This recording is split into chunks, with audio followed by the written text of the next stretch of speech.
di IKES, Ilkom Podcast. Masih di channel Uli Bersuara, tempat di mana kita berbicara tentang berbagai hal menarik. Saya Mariska, dan saya sangat senang bisa berkesempatan untuk sharing sambil storytelling dengan kalian hari ini. Hari ini kita punya tamu spesial, Mbak Winda, yang telah sukses mengubah hobinya menjadi bisnis. Selamat datang Mbak Winda. Apa kabar nih Mbak? Sehat-sehat banget. Bisa minta tolong untuk memperkenalkan diri kepada pemirsa nih dari prodi apa, semester berapa, dan fakultas apa? Oke, halo teman-teman, nama saya Winda Hanusya Budi. Biasa dipanggil Winda, saya dari Prodi Akuntansi, Fakultas Ekonomi. Saya sekarang di Oke, oke deh. Ya, nggak perlu ganti hidup ya Mbak ya, karena kita di sini tuh sharing santai, serius tapi santai. Di episode kali ini akan mengangkat tema tentang passion project yang akan mengeksplorasi bagaimana suatu hobi, kegemaran, kebiasaan bisa menjadi sumber penghasilan. Nah, tujuan saya nih Mbak, mengangkat tema ini ya karena tema ini cukup menarik untuk memotivasi kaum muda ya tentunya. Mengingat banyak mahasiswa UNIM yang berkuliah di sambil bekerja. Terus aku lihat-lihat juga banyak mahasiswa yang punya bisnis atau usaha sendiri. Salah satunya ya Mbak Winda ini. Serta menunjukkan bahwa ini loh UNIM yang punya segudang mahasiswa hebat dengan segala inovasi dan kreativitasnya. Jadi tidak hanya berkecimpung di dunia akademik ya Mbak ya tentunya, tapi juga di luar zona nyaman mereka gitu. Dan nanti nih Mbak, kita juga akan memberikan tips praktis dan inspirasi bagaimana passion project itu. Oke, yang pertama-tama perlu kita ketahui adalah apa sih passion project itu? Mungkin banyak dari para pemirsa yang udah bertanya-tanya, apa sih dari tadi yang dibahas bahasa Inggris passion project gitu kan ya. Oke, jadi passion project adalah proyek atau kegiatan yang kita lakukan dengan cinta dan antusiasme yang biasanya dilakukan di luar pekerjaan utama kita. Jadi tidak hanya berkecimpung di dunia akademik ya Mbak ya tentunya, tapi juga di luar zona nyaman mereka gitu. Dan nanti nih Mbak, kita juga akan memberikan tips praktis dan inspirasi bagaimana memulai passion project itu. Oke, yang pertama-tama perlu kita ketahui adalah mengapa penting sih passion project itu? Karena menurut penelitian, menjalankan passion project dapat meningkatkan kebahagiaan dan kesejahteraan. Karena didasarkan dengan rasa itu tadi, suka, cinta, apalagi kalau kita ahli di bidang tersebut ya Mbak ya. Tentunya melakukannya lebih enjoy tanpa ada keterpaksaan atau mengeluh kayak aku nggak bisa, itu bukan basic aku, kayak aku tuh capek nggak bisa belajar dari nol lagi gitu kan. Bahkan lebih tanpa melakukannya tanpa stres gitu. Nah, atau bisa juga untuk mengembangkan kreativitas, karena kita akan senantiasa semangat belajar dan mencoba hal serta menciptakan ide atau inovasi baru. Contohnya ini Mbak, Mbak Winda tahu Anadi Makarim nggak? Coba siapa Anadi Makarim? Menteri. Iya, betul. Terus Mbak Winda tahu nggak, Pak Nadiem Makarim punya bisnis apa yang Mbak Winda tahu? Yang terkenal itu Mbak. Gojek. Betul, baca kan? Dan siapa sangka Mbak, ternyata beliau ini terbiasa punya bisnis ini tuh diawali dari kebiasaan beliau. Jadi beliau ini terbiasa naik ojek konvensional, ojek pengkolan seperti itu. Nah, kemudian beliau juga sempat berkomunikasi dengan bapak ojeknya nih, tanya-tanya, sehingga akhirnya menemukan pangkal masalah. Seperti yang Pak ojek kan biasanya harus nunggu penumpang datang ke pengkolan, terus juga apa namanya Pak ojek juga harus gantian. Kalau habis saya narik, berarti selanjutnya jatah penumpangnya teman saya gitu kan. Nah, dari permasalahan tersebut akhirnya Pak Nadiem Makarim mencari jalan tengah di mana antara penumpang dan para tukang ojek itu tadi. Nah, tercetuslah aplikasi ojek itu yang bisa kita pakai sekarang ya. Gitu. Nah, baik selanjutnya kita akan bertanya-tanya langsung kepada Mbak Ida, ya, yang karena pasti udah banyak para pemirsa yang penasaran, Mbak Jadi ini punya bisnis apa sih gitu kan. Oke, langsung ya Mbak ya, yang pertama bisa diperkenalkan nih Pak, Mbak Wida punya bisnis usaha apa sih gitu, namanya apa gitu. Ya. Produk apa? Cicip. Cicip gitu. Ya, Itu dari kita apa? Mau cicip gitu. terus dari kita tuh mau buat mas sih. Cuman buatnya kan cuman pertama satu produk aja, dua produk aja. Jadi itu cicip di sini. Oh gitu. Masuk ya, mochi itu tulisannya gimana? Mochi, cici gitu. Mochi chip. Oh gitu, unik juga ya namanya. Terus bisnis ini tuh individu atau kelompok Mbak? Kelompok Berapa orang? dari 3 orang.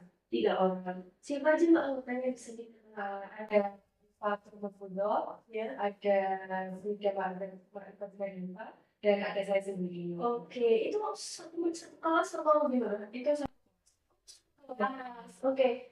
Terus yang punya ide ini tuh atau yang paling mulai pengen mulai duluan usaha ini siapa? Di antara kalian? kayaknya tuh pesuka mochi. Jadinya kita tuh sama-sama itu sih mau aja. Sefrekuensi susah loh cari teman sefrekuensi loh. Iya. Satu kelas sefrekuensi juga. Oh, trio cantik ya pembantu berarti. Oke, coba Mbak Minda ceritakan nih awal mula bisnis jual mochi ini bisa terbentuk dan akhirnya bisa jalan sampai sekarang. Awalnya sih dulu tuh cuma tuntutan tugas. Jadi terus kita juga bingung kan mungkin usaha apa dari mana. Soalnya kita bertiga tuh anaknya emang nggak tahu bahan-bahan banget. Oke. Terus kita mikir apa sih yang di Mojokerto tuh nggak ada.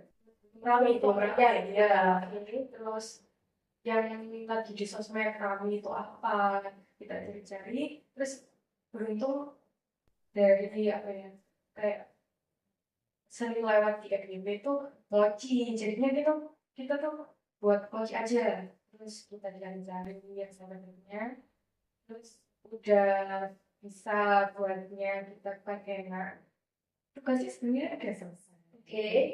Tapi kita tuh udah nikmat dulu.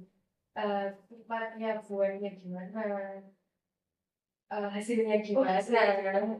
Jadinya kita enjoy kan. Oke. Sampai sekarang. Tapi dalam penugasan itu dicatat juga apa pengeluaran atau Iya. ada pelaporannya ya ke dosennya juga.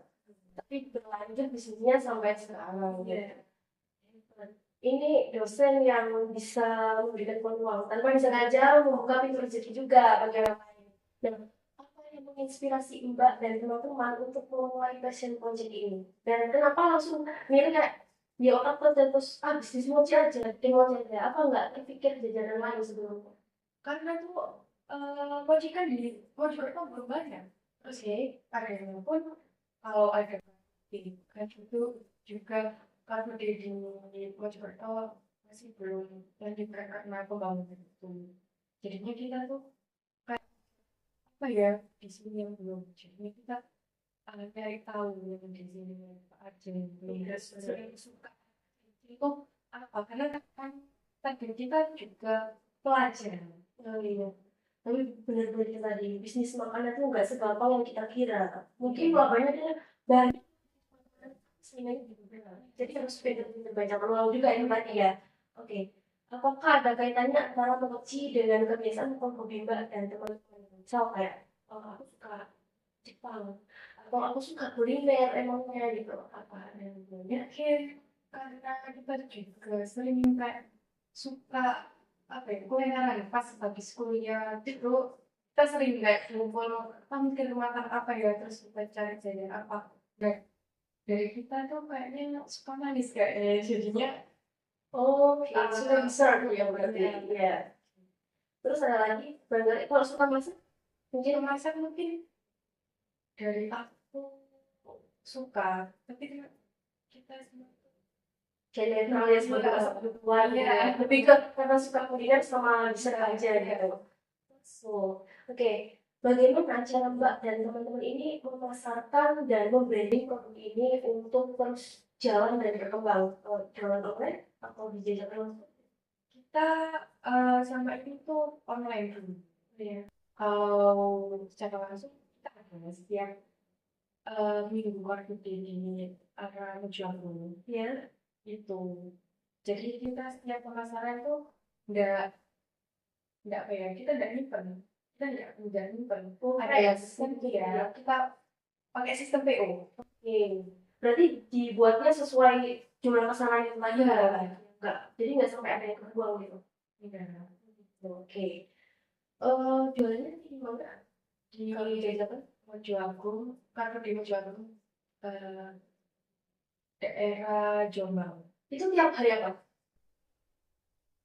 Hari Minggu, tapi itu sekarang kita masih belum aktif lagi di Car Free Day. Tapi kalau di online masih tetap ngasih Promosi ya, terus itu juga tiap hari apa PO-nya atau gimana? Kita setiap ambilnya setiap hari Rabu, soalnya kita liburnya pas hari Rabu aja. Cari waktu luang juga. Oke.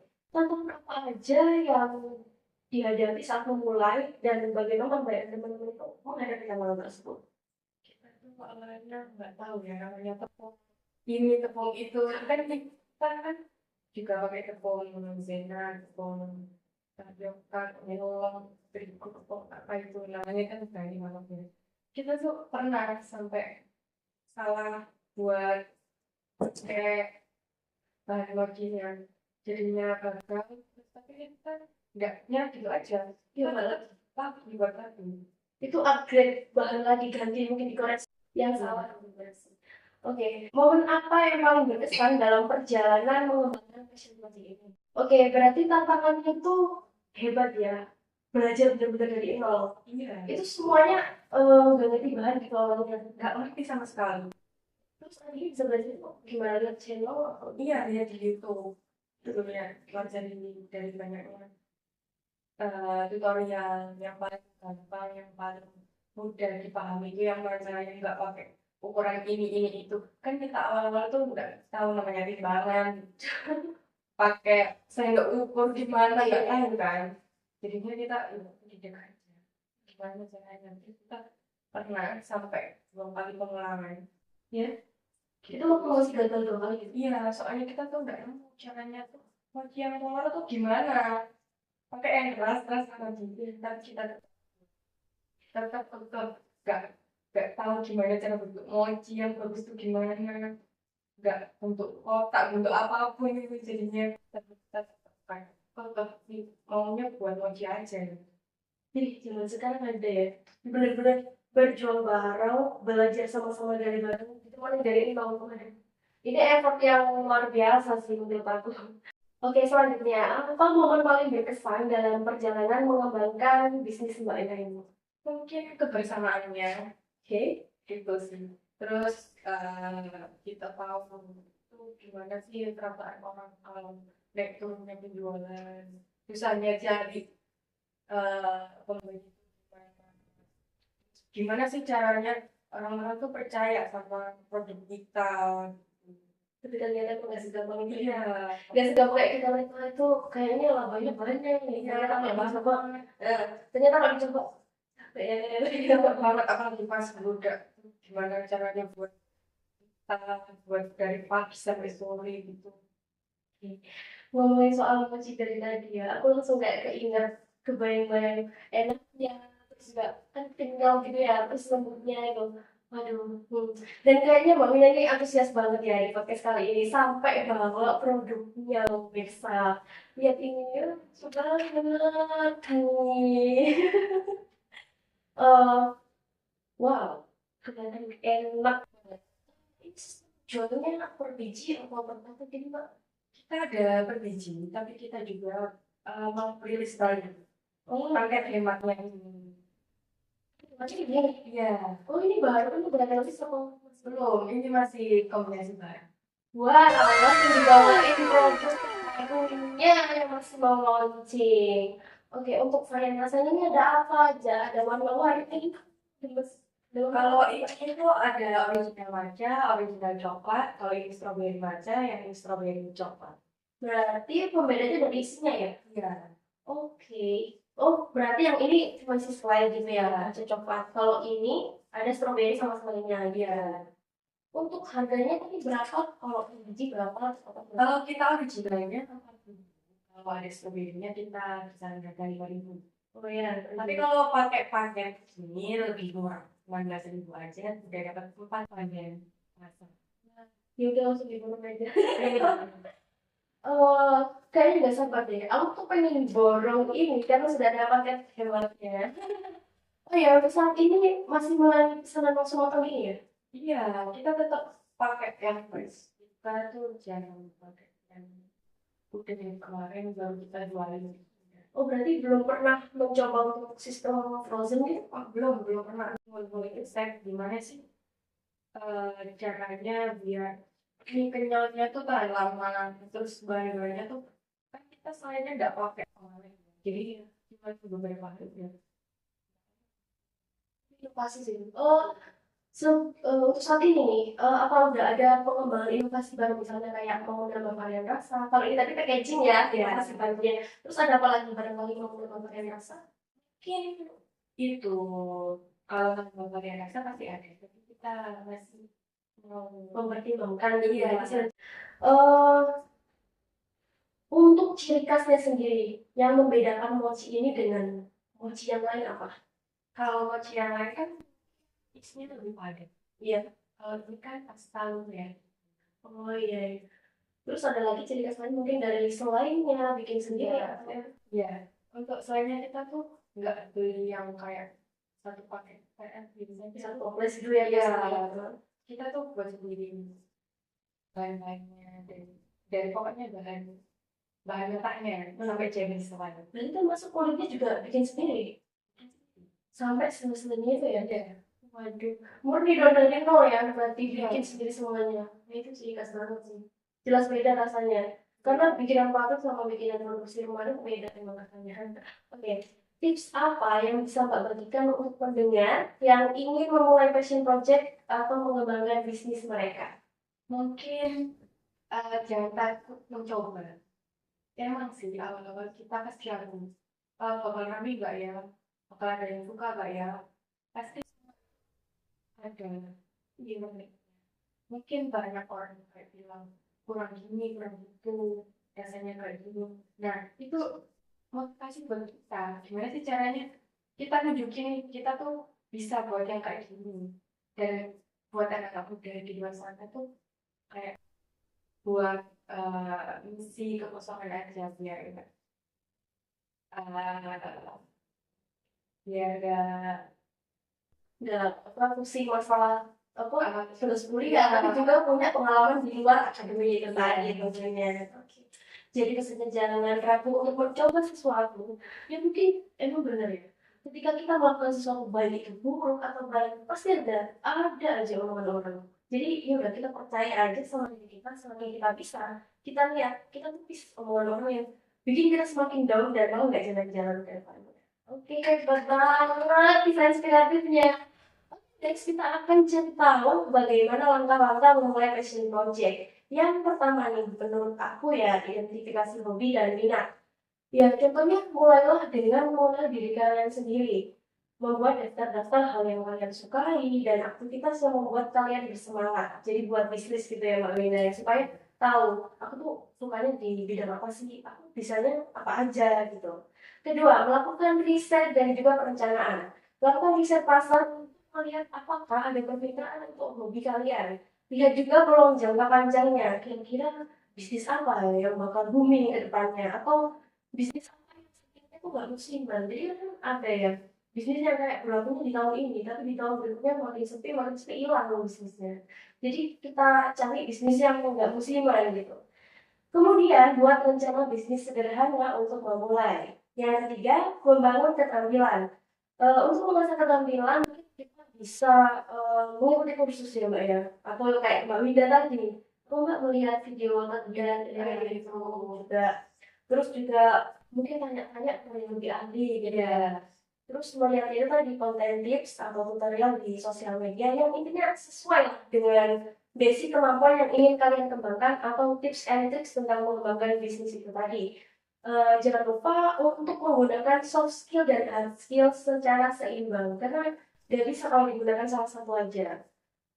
Contohnya hard skill itu ya sesuatu yang bisa kita lihat, misalnya kayak bisa fotografer atau apa. Sedangkan soft skill itu lebih ke diri kita sendiri. Misalnya kayak pintar memanage waktu atau saya tuh orangnya disiplin, kalau nggak suka menunda-nunda. Nah itu lebih gitu. Harus seimbang. Karena kalau nggak seimbang nanti bakalan berani semuanya. Keempat, belajar menghadapi tantangan seperti Mbak Winda tadi. Suatu hal yang kita coba dan kita jalani pasti ada aja ya kuncinya menurut aku ada 3 S ini Mbak. Sabar, slow, santai. Ketika menghadapi tantangan, kita tuh nggak boleh langsung menyerah tadi ya, Mbak, ya. Seperti kata Mbak Rina. Kita hadapi, selesaikan, kemudian ketika kita mendapatkan problem, permasalahan, atau juga tantangan yang membuat kita kaget, itu jangan langsung panik. Karena semakin kita panik, bikin kita buntu, nggak nemuin masalah. Gimana, mungkin gimana. Jadi santai aja, terus mikir pelan-pelan sambil jalan. Eh, Contohnya nih, di dalam kesibukan menjadi mahasiswa ya Mbak ya, biasanya kan kita bingung kayak tadi, ngatur antara jadwal kuliah sama jadwal kapan bisnis ini mau jalan, ya itu nggak sih? Nah, berarti kita tuh harus belajar memanage waktu itu tadi, cari jadwal yang free, cari juga hari-hari yang dimana bagus banget buat jualan kayak ada event tertentu kita masuk aja ya, jadi kesempatan itu. Kedua, mengubah hobi menjadi sumber penghasilan itu tadi berbagai banyak cara untuk memonetasi passion project seperti Mbak Wida ini yang menjual dengan dua strategi ya Mbak, dari online sama offline yang dijajakan. Oke. Nah, bisa juga dengan menawarkan jasa di media sosial yang disertakan dengan foto sebagai bukti kehadiran sekaligus meningkatkan ketertarikan dan kepercayaan konsumen atau melakukan remote working yang bisa disambi dilakukan dimanapun lah, seperti misalnya jadi ahli medsos kan lebih booming ya, desain grafis atau bahkan pengisi suara. Keenam, pemasaran dan branding. Membangun personal dan produk branding yang kuat sangat penting. Pastikan kalian memiliki profil media sosial yang menarik dan konsisten. Jadi, usahakan antara sosial media pribadi dan juga sosial media bisnis itu bisa didirikan supaya lebih konsisten aja gitu ya postingannya.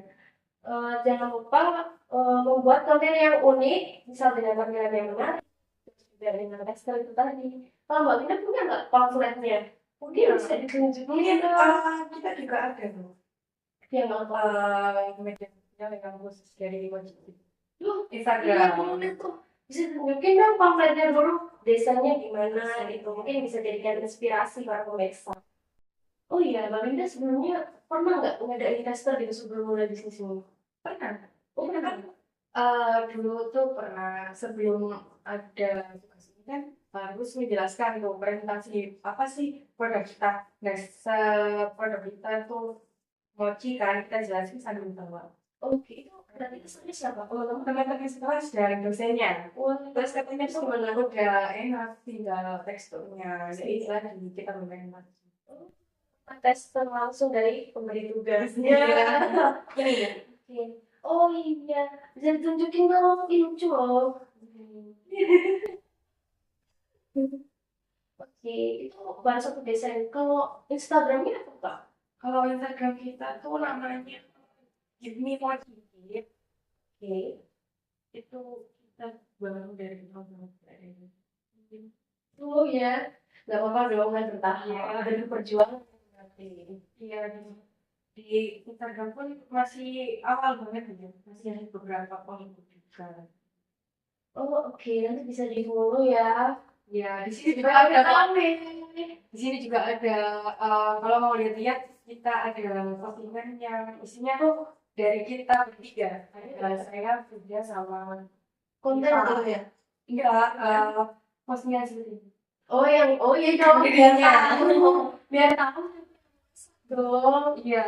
Masa nggak tahu bisnisnya gitu, harus tahu yang punya siapa. Oke, eh, benar ya, kalau tulis seperti itu sangat penting sekali karena memang biar menarik kepercayaan dan juga biar tahu konsumennya ini produknya seperti apa sih gitu. Apalagi ditambah dengan tampilan visual yang menarik.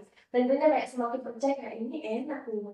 Kadang apalagi makanan kalau gambarnya ngambil angle-nya bagus, pencahayaan bagus, editing juga bagus. Kelihatannya begini loh, mantap sih. Oh ya, tidak lupa juga terus menciptakan inovasi baru agar konsumen tidak bosan dan terus penasaran ya Mbak ya. Jadi nggak melulu produk yang dijual itu aja. Oke, dari pengalaman pribadi, sebenarnya saya juga sama punya pengalaman pribadi bisnis jualan kue. Kalau sekarang jualan kue, dulu sih pengalaman waktu sekolah SMP ya. Kebetulan sama bisnisnya di bidang makanan juga.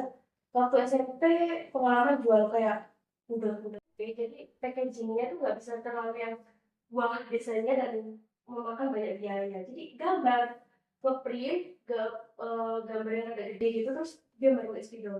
Tapi syukur alhamdulillahnya banyaknya temen yang suka walaupun gambar spidol hitam doang gitu. Tapi kan warnanya dari rasa-rasanya aku berarti tadi. Terus tantangannya ya sama dari itu tadi kalau sekarang kan bisnis kue ya itu juga PO sistemnya karena belum punya gerai sendiri toko sendiri jadi sistemnya PO memperkenalkannya ya dari WA saya kasih tester dari mulut-mulut akhirnya jadi langganan lama-lama dan dalam menghadapi tantangan supaya itu tadi ya nggak sampai basi atau buang sia-sia sistem PO memang seperti itu ya Mbak ya berarti Mbak Wida sendiri juga belum pernah ya sampai produknya itu terbuang atau tidak alhamdulillah nggak pernah ya tapi kalau setiap bikin apa harus ngepres jumlahnya? Tidak, Ada lebihnya. ada lebihan. Kita selalu ada lebihan karena pasti ada aja yang nyari gitu.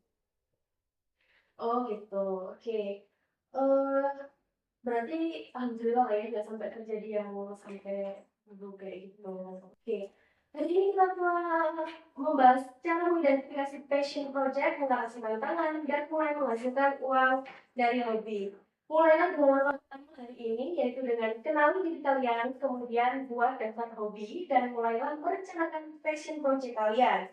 Terima kasih sudah mendengarkan. Terima kasih juga ya Mbak Winda sudah bersedia meluangkan waktunya untuk menemani saya berbagi cerita menarik pada podcast kali ini. Jangan lupa untuk like, comment, dan subscribe channel Uni Bersuara untuk terus mendukung dan update podcast dengan tema menarik. Selamat berkarya, sampai jumpa. Wassalamualaikum warahmatullahi wabarakatuh.